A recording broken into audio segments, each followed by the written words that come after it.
राजगढ़ का जंगल इसके अंदर घटे खौफनाक हादसे और अनगिनत मौतों की वजह से बहुत ज्यादा मशहूर है। आम इंसान तो दूर, फॉरेस्ट ऑफिसर भी वहां जाने से डरते थे। जिसकी भी उस जंगल में ड्यूटी लगने वाली होती थी वो पहले ही नौकरी छोड़ देता था।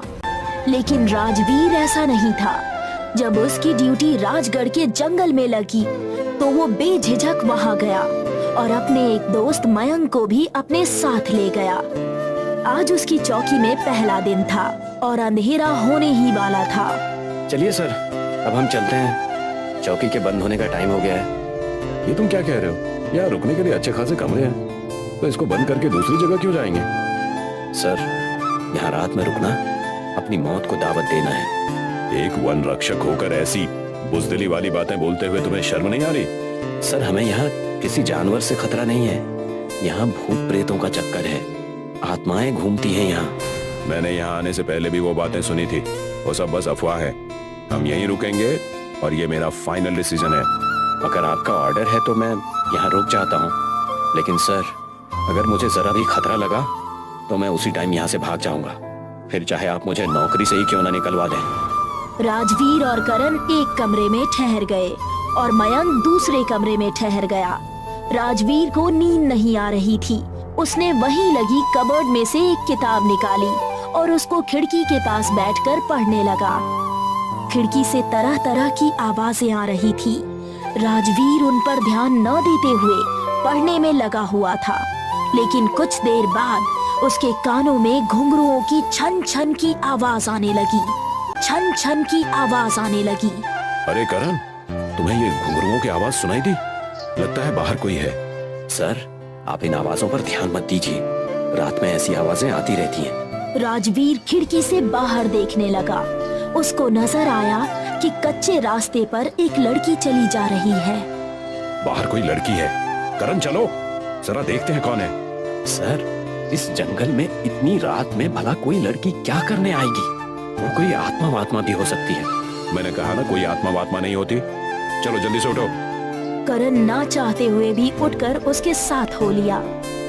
करण ने राजवीर से कहा कि उसको कोई आवाज नहीं आ रही, लेकिन राजवीर को लगा कि करण डर की वजह से ऐसा कह रहा है और वो बिना रुके उस आवाज का पीछा करता रहा। उसी आवाज का पीछा करते करते अब वो एक जगह पहुँचे। वहाँ उनको एक ढलान नजर आया और नीचे जाकर वो ढलान एक तालाब पर जाकर खत्म हो रहा था। उसी तालाब के पास राजवीर को फिर से वो लड़की नजर आई। देखो, वो रही। राजवीर ने अचानक से पैर आगे बढ़ा दिया। वहाँ की मिट्टी काफी गीली थी और वहाँ झाड़ियाँ भी थी। उसका पैर जमीन में अटक गया। सर, मैं निकालता हूँ, आप हिलिएगा नहीं। करण ने उसका पैर निकालने की कोशिश की तो वहाँ की चिकनी मिट्टी पर फिर से करण का पैर फिसल गया और वो ढलान से लुढ़कता हुआ नीचे तालाब की तरफ गिरने लगा। करण लुढ़कता हुआ नीचे तालाब के पास पहुँच गया, लेकिन वहाँ भी काफी पेड़ और झाड़ियाँ थी, जिसके कारण राजवीर उसको देख नहीं सकता था। करण को काफी चोटें आई थी। वो खुद को संभालते हुए खड़ा हुआ। इस आदमी को खुद तो खतरे के पास जाने की आदत है, साथ में मुझे भी ले आया। इस तरफ राजवीर भी अपने पैर को निकालने में कामयाब हो चुका था। वो ढलान से धीमे धीमे नीचे उतरने लगा और उसको तालाब की तरफ वही लड़की जाती हुई नजर आई। वो लड़की तालाब में एक कदम रख चुकी थी। तभी राजवीर ने उसका हाथ पकड़ लिया। राजवीर की उससे नजरें मिली। वो उसकी खूबसूरती और शरीर की बनावट में खोने लगा, लेकिन अगले ही पल उसने अपनी भावनाओं पर काबू किया और फिर से उससे पूछा, कौन हो तुम और इस टाइम यहाँ क्या कर रही हो? मेरा नाम निहारिका है। यहाँ तालाब पर मरने के इरादे से आई हूँ। देखो, मैं इस जंगल का फॉरेस्ट ऑफिसर हूँ। जो भी परेशानी है मुझे बताओ, मैं तुम्हारी मदद करूँगा। मैं राजगढ़ में अपनी छोटी बहन सृष्टि के साथ रहती थी। अभी कुछ दिनों पहले मेरी बहन न जाने कहाँ गायब हो गई। ठाकुर साहब के छोटे भाई का उसके साथ मिलना जुलना था। मैं उसको ढूंढते हुए वहाँ पहुँची तो उसने मुझे बुरा भला कहकर भगा दिया। तब से ठाकुर के आदमियों ने मेरा जीना दुश्वार कर रखा है।